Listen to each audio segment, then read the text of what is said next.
When I returned home on the night of the wedding anniversary, there was my husband and the figure of an unfamiliar, flashy-looking woman. Let me introduce her. She's my girlfriend. Huh? Seeing me speechless, the affair partner burst into laughter. Hey, this lady looks dumbfounded, and it's hilarious. Hey, don't laugh. We're dropping a bomb on her on our wedding anniversary, and she's surprised.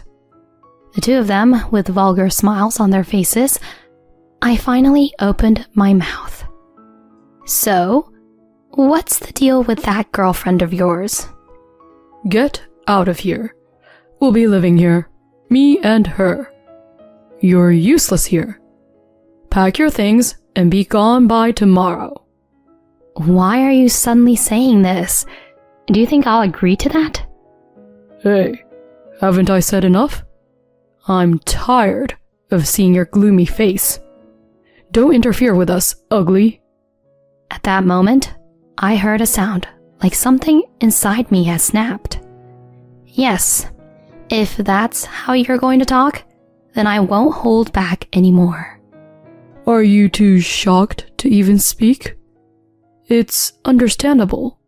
Look at us. We're in love after all. My husband hugged the shoulder of the woman with whom he was having an affair. The moment I saw that, I suddenly burst out laughing. After this, my foolish husband will have plenty of hell to pay. My name is Olivia, and I'm 35 years old. I'm married and born as the only daughter of the Smith family. My father ran a small company called Smith Industries, and we were relatively well off. My childhood was happy with a family-oriented father and a kind mother who was a homemaker. However, when I was in the 3rd grade, my mother fell ill. During the progressive illness, my mother passed away within 3 months of hospitalization. At that time, I mourned deeply together with my father. For both me and my father, my mother was an irreplaceable presence. Afterward, I lived with my father, supporting him. To support my father, I learned household chores. Though busy as a company president, my father always made sure to attend my school events and sports festivals. The two of us somehow managed to get by. Eventually, I graduated from college and started working as an executive secretary at a major company. Being a secretary was a demanding job, but it was fulfilling. I dedicated myself to work for several years. Before I knew it, even though I was approaching my late 20s, I didn't have a boyfriend. A colleague introduced me to a man, and that man later became my husband, Craig. Craig worked as a sales representative for a beverage company. From the beginning, he boldly approached me.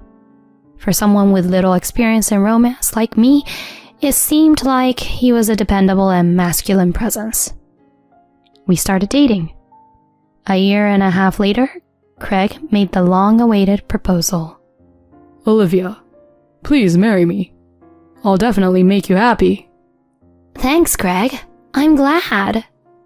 We decided to visit each other's parents and seek their approval for the marriage. After receiving support from the in-laws, the next step was to go to my father's place for the final approval. Oh, so you're Craig, huh? I've heard about you from my daughter. My father welcomed us with a happy expression. When Craig expressed his desire to marry me, my father nodded in satisfaction. Of course. I support your marriage. Thank you, Dad. Then the father brought up something unexpected. Craig, don't you have any intention of joining our company? Huh? We were just looking for a salesperson. If you're interested, would you consider joining our company?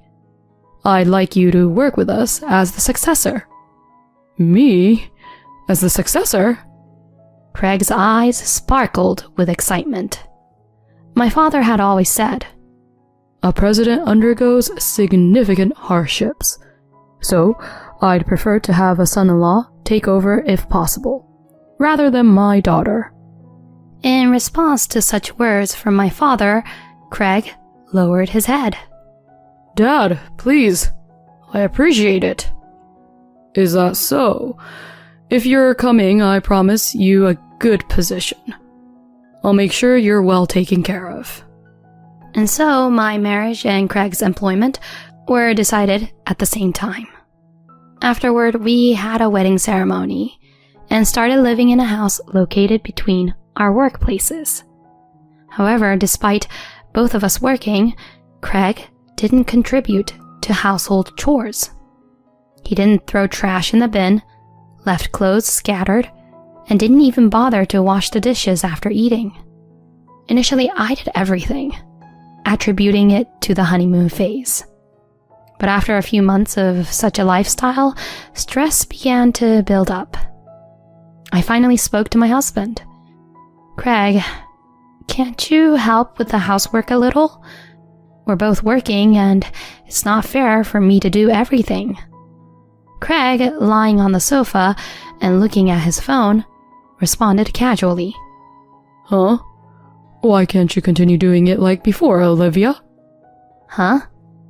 "Taking care of the house has always been the wife's job since ancient times. I'm tired from work." "I work outside the home too." Craig frowned. "Look, I'm working hard to take over after your old man. I'm exhausted every day because he keeps pushing me around. Don't I deserve some gratitude?" "Of course, I'm grateful, but..." "Then, show your gratitude toward your actions. Household chores are your responsibility. Don't tell me to help. Got it?" And so Craig completely delegated the household chores to me. This kind of life continued for several years, and I had given up. I thought that as long as I endured, our marriage would be fine. Around the 4th year of our marriage, perhaps, Craig started claiming he was busy with work and began to be absent from home frequently. Days when he returned home drunk in the middle of the night increased. Considering his job in sales, it was inevitable that there would be many business dinners and drinking sessions. Thinking so, I didn't say anything in particular. It was a shock when he completely forgot my birthday. When I told Craig it was my birthday, he just laughed dismissively. "Oh, really? Already 34, huh? You've become an old lady." While hurt, I wondered if couples inevitably become like this after 5 years of marriage. I felt lonely inside. On one such day, Craig came home very late, completely drunk. He threw his belongings on the living room sofa and passed out.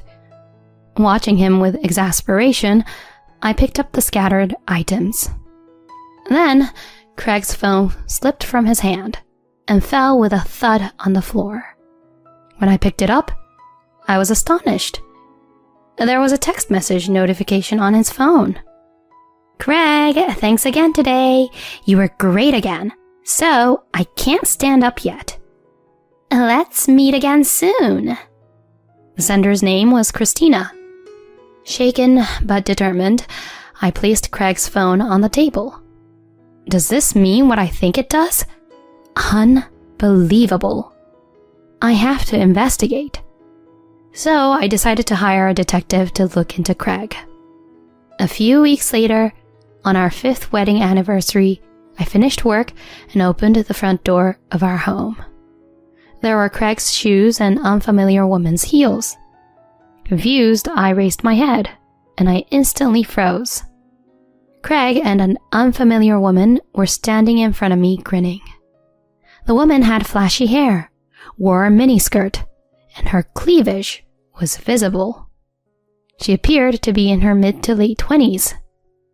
Wait, what is this? Who is she? Trembling, I asked Craig. Oh, you're finally home. Sit down. There's something important to discuss. Saying that, Craig gestured for me to sit at the dining table. Craig and the woman sat side by side on the sofa. Explain properly. What is going on? In response to my question, he said, Let me introduce you. She's Christina, my girlfriend.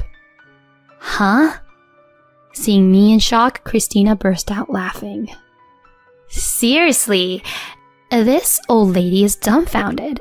It's hilarious. Hey, don't laugh like that. We're dropping a bomb on her on our wedding anniversary, and she's surprised. The two of them, with vulgar smiles on their faces, I finally found the strength to speak. So, what's the deal with this girlfriend of yours? Get out of here. She and I will live here. You're no longer of any use to us. Just pack your bags and be gone tomorrow. What are you suddenly talking about? Do you think I'll accept that? Hey, don't I have to say this much before you get it? I'm tired of seeing your annoying face. Don't interfere with us, ugly. At that moment, I heard a distinct sound of something breaking within myself. Yes, that's how you want to put it? Fine. I won't hold back either. Shocked into silence, huh? Well, considering we're in love, it's understandable. My husband hugged the shoulder of the woman with whom he was having an affair. The moment I saw that, I suddenly burst out laughing. Craig and Christina look at me with an eerie expression as I suddenly start laughing. What's wrong with you? It's creepy. Hey, what's up with this lady? I can't believe she suddenly started laughing. Did she go crazy from the shock? After laughing for a while, I wiped away the tears accumulating at the corners of my eyes and said, It's about time, isn't it? Huh? Just then, our home doorbell rang, and there stood my father. I had called my father immediately after inviting them into the house earlier. Hey, who's this old man? Christina's face was distorted. Then Craig hurriedly told her. Dad, what happened all of a sudden? Craig, what on earth is going on? Suddenly, Craig's eyes darted around nervously. We, father and I, stood side by side in front of Craig and Christina. Without hesitation, I addressed Craig's affair partner. Now, Christina, was it? First of all, where did you meet Craig? As I started the conversation, Christina answered while glaring at me. Craig visited the club where I worked. When you say club, do you mean a nightclub or something? Yeah, but what's the problem with that? No problem at all. So, did you and Craig meet at the club and fall in love? Why were you attracted to Craig? As she said this, Christina looked at Craig with dreamy eyes. Because Craig is the next president, isn't he? There's no one more suitable for a promising future like him than me. At that point, I burst into laughter again. It was so funny that I couldn't stop laughing. Hey, old hag, what's so funny? The next president? How did you hear that? He tells me he's working to take over his parents' company. When you say parents, you mean my father, right? This man only joined my father's company as a son-in-law. What? Christina compared Craig's face to my father's, and then Craig, with a smug look, said this. Oh, it's a fact that I'm the next successor. Then my father responded with an exasperated tone. After causing such a scandal, how do you think you can inherit the company? Huh? Craig was the only one not grasping the situation. He had been planning to inherit the company despite cheating on me and telling me to get out. Realizing this, I was genuinely disgusted. My father only wanted to let you inherit the company because you're my husband. After betraying me, he's not going to announce the company now. What? Wait a minute. That's a problem. Then my father spoke. For now, you're fired as of today. What? Fired? Why should I be fired from my company for something private? That would be an unfair dismissal. Craig turned bright red and attacked me, but my father calmly told him off. We did an internal investigation and found that you were skipping out on company business while you were out on your rounds. There are records on the dash cam showing you going to a motel. Were you meeting that woman during work? Your sales performance was terrible, and your work attitude was terrible. Even so, I kept you around solely for my daughter's sake. However, even that sense of obligation is gone now. You're fired. Absolutely. Craig, stunned by his father's words, faltered. Then, Christina raised her voice. Wait a minute. Does that mean Craig will be unemployed? That's right. My condolences. Craig, with a pale face, informed Christina. Well, but it's okay, right? We have love. If you, Christina, support me until I find a new job... Love, huh? As I said this mockingly, Craig glared sharply at me. What's with you? Don't be jealous, ugly. Here you go, a present from an ugly woman to you. I spread several photos on the table. The photos showed Christina holding hands with another young man on a date and entering a motel. Seeing this, Craig's eyes widened. What's this? Actually, a little while ago, I happened to see a text message from Christina on your smartphone. When I had the detective agency investigate, we found something interesting. Detective agency? Hey, wait, is this for real? While Craig stared at the photos as if he couldn't believe it, Christina turned pale beside him. Hey, Christina, what does this mean? Were you with another man besides me? Then Christina shouted, Shut up! Shut up! Shut up! Don't let the unemployed talk to me! Huh? Who would bother with someone like you if you're not the heir and wealthy? Marrying into a family's company and getting fired on top of that? It's the worst! I was deceived! What's that supposed to mean? You said you loved me, didn't you? As the two of them started a heated argument, I intervened with a clap of my hands. Smiling at Craig and Christina, who were staring at me in astonishment, I calmly said, So, Christina, you only got close to Craig for the money, right? There was no love from the beginning, huh? Of course. Why should I have to go through this? I was deceived. To Christina, who was almost in tears, I coldly stated, Why pretend to be a victim? You willingly got involved with a married man, didn't you? You'll have to take responsibility for that, and I'll be taking a hefty $17,000 in compensation. Huh? $17,000 is impossible. Just show me something that proves your identity.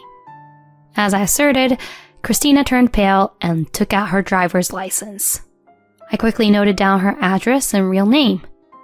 I'll send the documents later, so look forward to it. You can leave now. Christina grabbed her bag and dashed home, crying. Left behind, Craig was dumbfounded, muttering something. This can't be. It's a lie. Christina betrayed me. She was only after money.